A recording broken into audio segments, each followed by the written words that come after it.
কিরে এই বাড়িটা কার? ডেঙ্গু ভাই আপনি যখন জেলে ছিলেন তখন এই বাড়িটা করা হয়েছে। বাড়ি করছে আমাকে কি মিষ্টি খাওয়ার টাকা দিছে?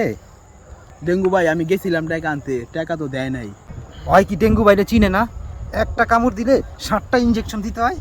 ওই এই বাড়িওয়ালা ডাক দে। এই যে ডেঙ্গু ভাই, ওই যে বাড়ি আইতাছে। এই বাড়ি কার? এই বাড়ি আমার। তুই এই এলাকায় বাড়ি করছস, ডেঙ্গু বাইরে মিষ্টি খাওয়ার টাকা দিছস। এই এলাকায় যত বাড়ি হয় সব আমার টাকা দিয়া বাড়ি হয়। আমি তো এই ব্যাপারে কিছু জানি না। তুই এখন আমার 2 লাখ টাকা দিবি এখন। কোনতে টাকা দেস আমি জানি না, আমি ডেঙ্গু, তুই এখন টাকা দিবি এখন। আমার কাছে তো এখন ক্যাশ টাকা নাই, আপনি কালকে অফিসে আসেন, আমার অফিসে আসলে টাকাটা দিই। মোটু, পাটলু, কালকে তোমরা অফিসে যাবে, অফিসে যেয়ে টাকা নিয়ে আসবে।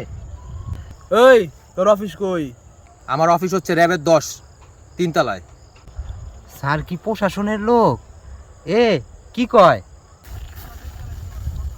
আমি র্যাব 10-এর অধিনায়ক। প্লিজ স্যার ক্ষমা করে দেন, স্যার ক্ষমা করে দেন, আমার ভুল হয়ে গেছে স্যার।